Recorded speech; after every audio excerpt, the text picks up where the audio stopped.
when it comes to me accepting my neurodiversity as how it is, I have to thank my longtime friend.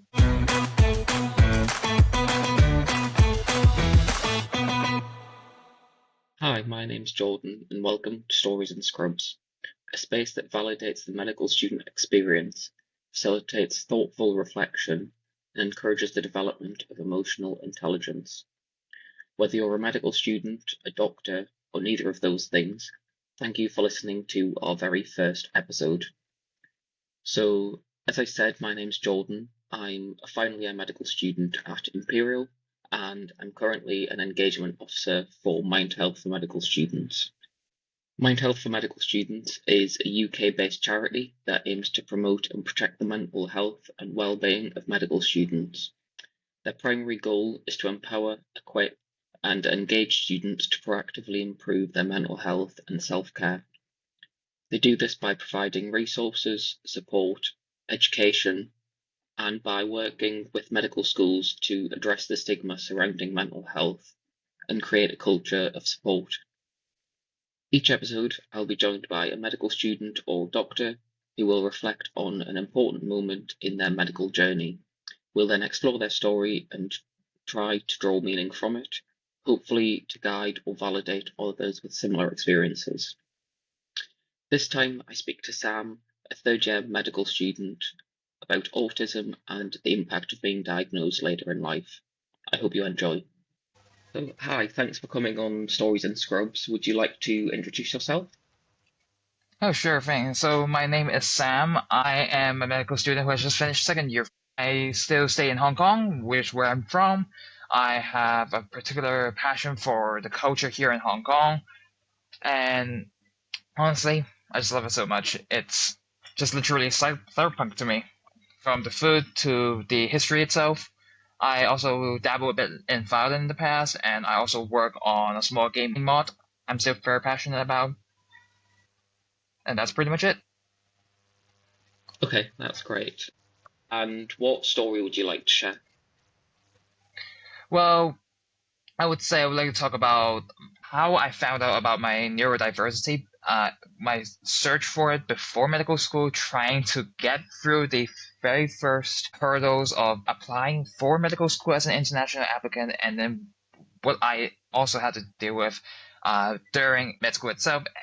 Yeah, I wanted to share the story because uh, although I've seen a lot of some YouTube videos of students talking about their experiences, I thought why not just talk about my particular circumstance so that others who might be suffering through it can also learn something from what I've experienced, but also to tell them not to just give up hope.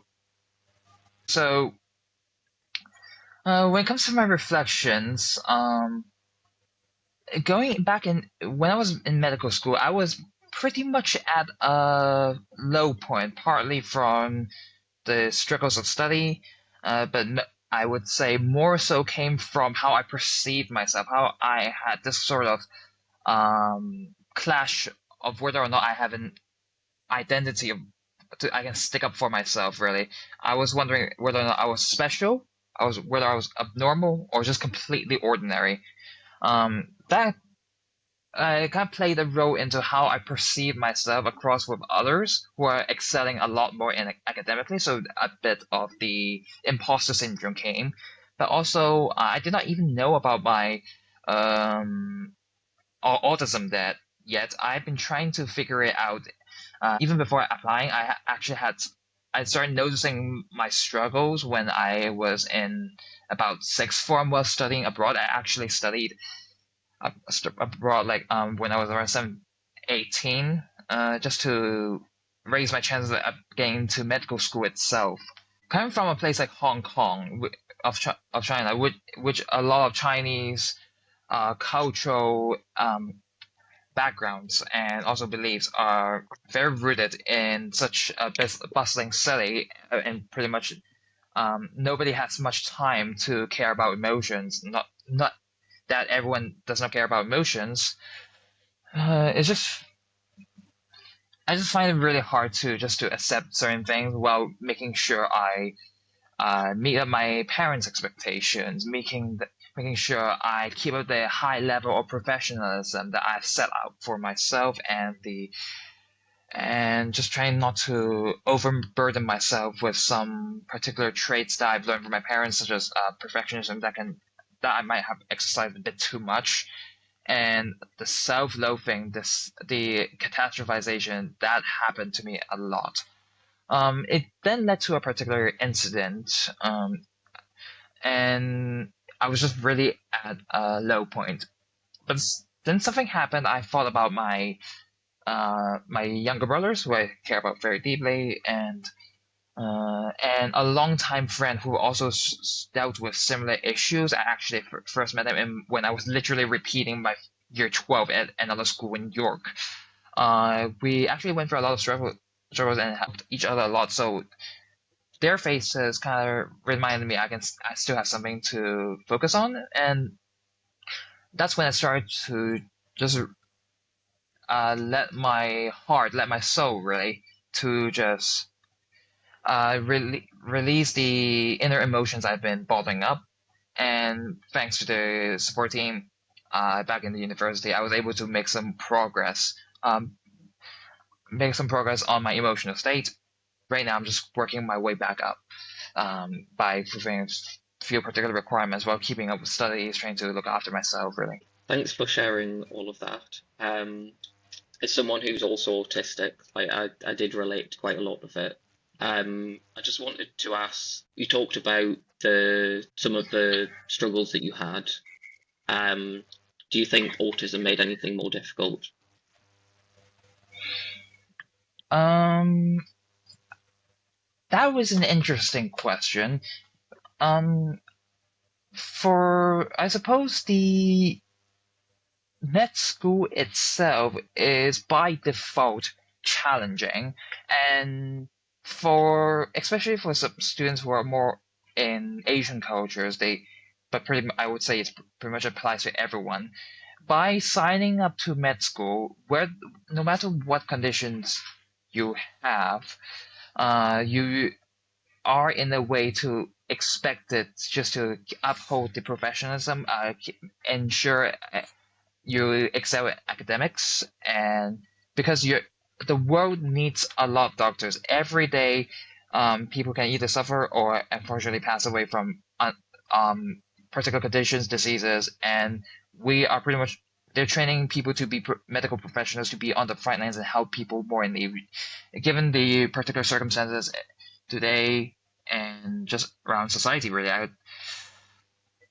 everyone pretty much has an instinctual knowledge that the stakes are high. And even then, if I were to entertain your question for a little bit, I would say if you are and if you did not know you have autism beforehand or even figure out good strategies to manage that out, just um, trying to deal with your autism in med school, and med school actually just any course, that's for starters, it's going to be a hell of a challenge, because you constantly the imposter syndrome can sometimes pop up a lot more often, and it may intertwine with a lot of what other people might be feeling when it comes to med school, the studies, the concentration. Sometimes you just don't even know what your goals are anymore. Sometimes you might feel like do I even want to do medicine anymore? Sometimes I did remember having that sort of belief. It's not that the spark of your passion has been extinguished, because especially if you have a strong desire for it in the first place, it's more about uh, there's a lot more other things that make you starting to feel like you can't cope with the pressure. Cope with pressure, even though you are aware, um, you can overcome it. It's just a lot of mental battles. I think the point that you made about kind of feeling imposter syndrome and feeling isolated is very valid when it comes to neurodiversity. I think I think it probably is quite a difficult question to answer in the sense that I know for me, it's very difficult to imagine what life would be like not being neurodivergent. So sometimes it can be difficult to kind of pick out the things that, this is more difficult because of neurodiversity and this is not more difficult. And it can be quite difficult to kind of distinguish because you've only experienced the world through the lens of being neurodivergent, and you can't always see the ways that it does impact you in med school. One thing I also want to add on about towards that question is what I felt after somewhat figuring out I might have undiagnosed autism and how I managed to, how I tried to at least manage medical school because autistic masking by default is generally harmful if you have to do it just for like a survival instinct and kind of breaks away from who you actually want to be, just being yourself, showing your true character and all that. But once you kind of start to let things go a little bit, you still realize, oh, I'm in med school. A lot of other people who are probably neurotypicals or just regular people who don't even know about this or just don't care about this because we're dealing with constant different generations all the time in their future career. And sometimes some of our actions may have consequences we do not intend to make, actions we don't intend to make, and deal with unforeseen consequences. I also read up on the double empathy problem as well. Um, and you also have to determine how much you're going to have to mask and how well you need to adapt to masking. It's like learning another language, as one of my uni psychotherapists mentioned it. It's having autism is like trying to speaking German while being French yourself. You can be in a German place, and you speak the language very fluently, but sometimes some concepts just doesn't click to you because you're French. But when you go back to somewhere like Paris and talk to people there, not a lot of words, and everyone just clicks instantly. And I still thank her very much for just giving this simple analogy of sorts to help me guide this path onward to getting better of myself. Yeah, I think just to go back to what you were saying earlier, for anyone who might not know, the double empathy theory is basically a theory that when an autistic person communicates with a non-autistic person, there's a lack of understanding, a certain lack of understanding between them that's not present when an autistic person communicates with another autistic person. And it basically challenges the idea that there is a kind of a right way and a wrong way to communicate, and autistic people communicate the wrong way. I've not heard that metaphor before. I think it's really useful. I might use it myself in the future. The idea of speaking different languages. And I think the other thing as well is if you are German and you're speaking French in a French-speaking country, yes, you can communicate and understand each other, and there are certain things that are lost, but it's the constant effort of everything you want to say, you have to kind of filter and put into a different language, and it takes more of a toll on you putting in that effort to try and communicate in that way. So I think that's quite interesting. You were talking about how in med school, if you are neurodivergent, you can feel a kind of imposter syndrome and it can feel quite isolating.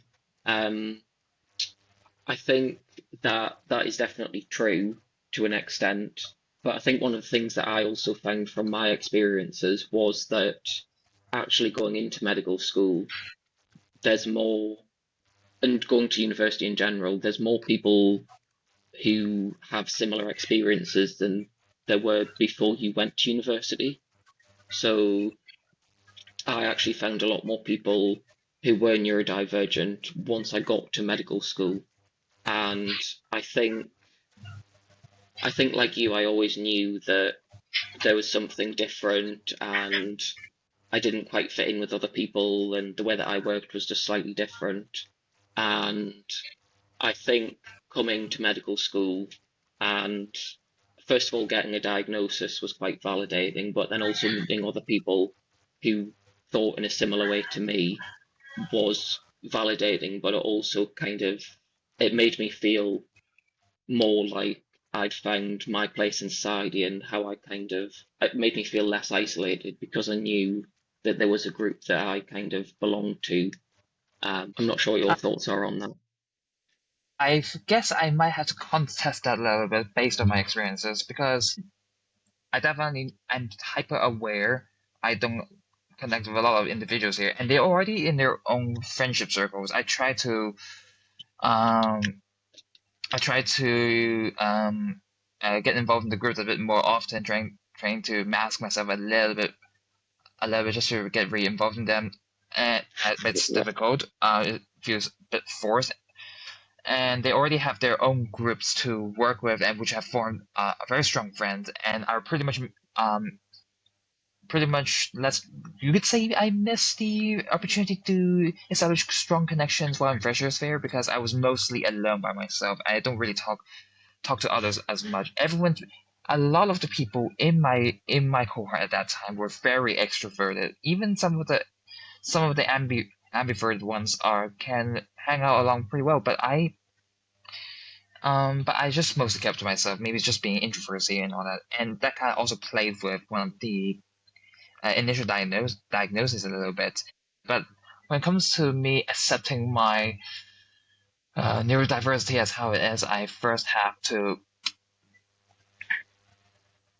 have to thank my longtime friend, a longtime friend that I've started seeing when I was in my first repeated year 12 in York, which was probably like almost 5 years ago now, 4 or 5 years ago now, and she also had her own set of difficulties trying to um, move on from, and we just helped each other out. And she pretty much was the only one who made me forget, just literally turn off the turn off the overthinking in my head and just focus on the nice aspect in life and work on myself. I have her a lot to thank about that. Uh, and secondly, my brothers really. Uh, they're still learning, and as they're still learning about things, and sometimes they can be quite annoying. Because there's a huge age gap. I'm the oldest here, but it also gave me another renewed sense of hope because of my love for them, and I want to use my experience to just to guide them because my brother's probably, although currently undiagnosed, they're most likely gonna have definitely having signs of more pronounced autism, despite being very smart and excelling in grades so far. I want to use my experience just to guide him and just help him out really, and that also ties in with my future aspirations of helping other people in need. Okay, that's really nice. And I think you've kind of touched on one of the things that I was going to talk about in terms of the kind of the impact of finding out later in life that you're neurodivergent rather than finding out early on. So typically in med school, we're kind of taught that autism and ADHD are conditions of childhood, and the stereotypical presentation it for autism is a 5-year old who doesn't really have many friends and school are a bit concerned, and for ADHD it might be a 7-year old who can't pay attention in class and can't sit still. I think I think the experiences that you were talking about, where you got to a place where you realized that you were neurodivergent, but people had already kind of formed their friendship groups. I think that is one of the consequences of finding out later on, is that you kind of, especially, so the start of university is kind of a bit of a fresh start, and there's lots of, you're in a different place, there's new people, there's new experiences. And I think for me personally, I definitely think if I'd known at the start of university and I'd had a diagnosis then, I could have I think when you're diagnosed, you have more of an understanding of your limits and how your brain works, and you get more insight into yourself. It's almost like growing up, you're told that you're a car, and if there's something wrong with you, then you look at the instruction manual for the car, and you might try and fix yourself in the way that you would fix a car. And then when you're diagnosed, you find out you're actually not a car, you're a boat, and the way that you were trying to fix any of the issues that you had when you thought you were a car didn't work. And now that you know that you're a boat, you know that you're slightly different, and there are different things that you can do to try and fix any of the problems that you have. I think having that kind of insight at the start of university for me would have been quite useful, and I probably could have not necessarily made friends in the same way that other people did, but I could have understood, okay, making friends for me is going to be difficult. I'm going to, for example, I'm going to set myself a target of trying to introduce myself to two new people today, and then I know that's going to be really difficult for me, so I'm going to have the rest of the day and look at studying or something that doesn't take up that effort. Whereas I think the way that, because I didn't necessarily have that understanding initially, and I thought I was a car, I just thought there's thousands of new people here. I need to try and make friends with people. And then, I kind of pushed too hard, and then I got quite tired, and um, there were kind of negative effects from that. So, yeah, I know that you talked earlier a little bit about masking. I was just wondering whether you had found you had to mask in different ways, being at home versus being at med school. In some places, sometimes Asia being quite common, but it can pop up anywhere. Um, there's always going to be cultural stigma on neurodiversity itself, especially when it comes to Confucian and Taoist. But for my experience, at least, Confucian and Taoist beliefs is always about filial piety, respecting your elders, parents, and also showing love, and also holding up some moral values. Um, holding up some moral values, and one of the things they don't accept is pretty much laziness and just pushing out responsibilities. We always take up responsibilities for our own actions, which generally speaking is a good way of preparing yourself for life itself. Um, but when but sometimes for me, I feel like given my parents, they want the best for me, and a Chinese parents tend to sacrifice a lot for their children's future for stability, and although they know that whatever debt that is present their kids have, it can't be repaid back to them. They still invest in it just to show as a way to show love. We Asians tend to show love through through actions more than wording, and more than in the way the Westerners might use, and sometimes, and it's also showing that kind of showing the neurodiversity can be considered either weakness or just going away from one of these values, and that can lead to some differences. Um, I just wanted to ask, how did you find the experience of trying to get a diagnosis? It was hard because the NHS waiting times are just horrendous. Getting I had to sign up for some forms for GP practices, and some of the forms might not get one of the forms did not get sent, and I had to do it again while also have to coping with studies. And then sometime later, I don't know how long I waited for the ADHD assessment. I believe it was 2 years, actually about 2 years in waiting. And during that time, I actually had to repeat year two because of my struggles in study. Um, I As for the autism assessment, I did not even receive word from anything, and that's the bummer. So at the time, I actually had to find um, free psychologists to write me out a diagnosis report. Um, so for me, when I got that result, I was I felt for once I found my concerns were actually validated. I wasn't being paranoid with myself. I literally remember breathing a sigh of relief when the female psychologist, uh, spoke about the episodes together. And I thanked her very much for that, being felt listened to.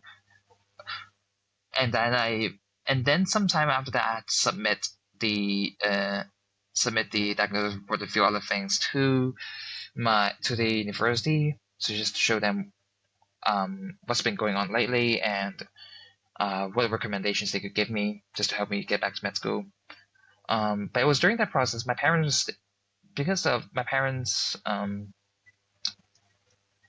they still have their beliefs, let's say, and it's pretty much me blaming the on the condition itself and on a lot of other things instead of looking at myself deeply.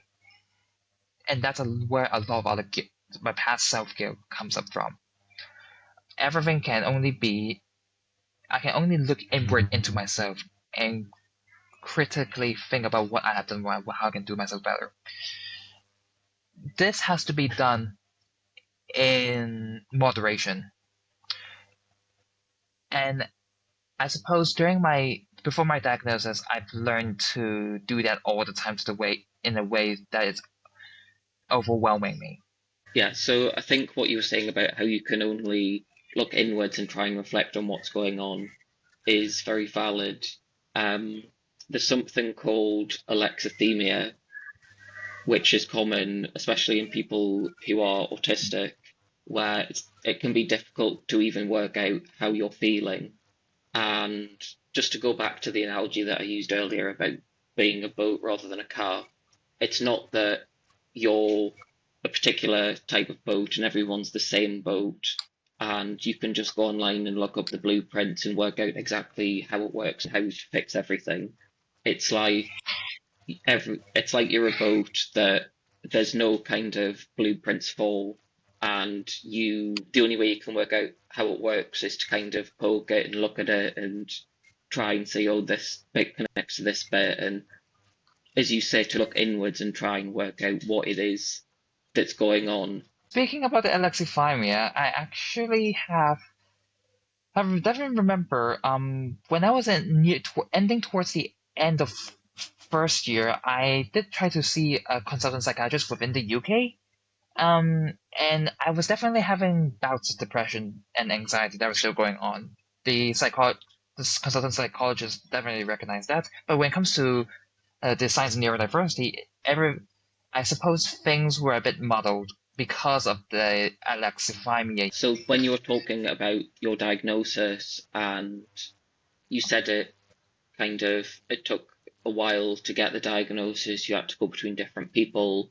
I think that it's important to kind of remember that neurodiversity is still relatively new, and even in the past 10, 15 years, the definition's changed, the way that it's diagnosed has changed, and the way that it's diagnosed is kind of based on the best available evidence at the time. But I think that if you are having difficulty being diagnosed, or if there's something in the diagnosis process that you find difficult or unusual, I think you have to try and remember that it doesn't invalidate your experiences. It doesn't change the way that you see the world and who you are as a person. It could be that the tests aren't quite perfect yet, and the way that we look at neurodiversity, we're not quite there in terms of the way we pick it up and the way that it's diagnosed. I also remember you were talking about how you kind of got this sense of relief when you were diagnosed. I remember having similar kind of feelings around my diagnosis and thinking that if it came back that I didn't have it, that would kind of invalidate everything I'd been through, it would mean that it was all in my head and I was just being silly. I think it's important to remember that even if you aren't diagnosed, or even if it turns out that you don't have the form of neurodiversity that you think you do, the way that you've felt about the world and the experiences that you've had are still valid. It doesn't, you're still the same person that you were before you find out the diagnosis result. So I think that's really important to kind of bear in mind. Yeah, and I would say that's probably one of the issues my parents find difficult trying to accept the, accept this concept of, especially my mother being more vocal about it. She when it comes to her perspective on autism and all that, everyone has a little bit of autism and ADHD. It's just that the curve has been pulled up in her way of saying, meaning that the standards got higher, research improved, and diagnostic criteria changed. A lot more people are just popping up, but everyone pretty much had this by default. A lot of people, it's just a minority that has it. Yeah, I know there's a lot of talk in the media at the moment about, I think there was a study done recently, and they found that actually the majority of people in the UK might be neurodivergent. I think obviously neither of us are experts in terms of who is neurodivergent and who isn't, and where the line should be drawn, and what the definitions are of different conditions. I think there are two impacts in terms of it's good to raise the visibility of different neurodivergent conditions, but equally, it can sometimes feel invalidating when people say things like, "Oh, I think everybody's a little bit autistic," or when people use as kind of throwaway phrases as well, if they don't concentrate or they're a bit um, unsettled and they might say, "Oh, I'm so ADHD." I think things like that can be quite damaging for people who are neurodivergent, but Yeah, equally, I think there are a lot of people who potentially could be neurodivergent. I think that everyone's experiences are valid as long as they don't invalidate another person's experiences. yeah.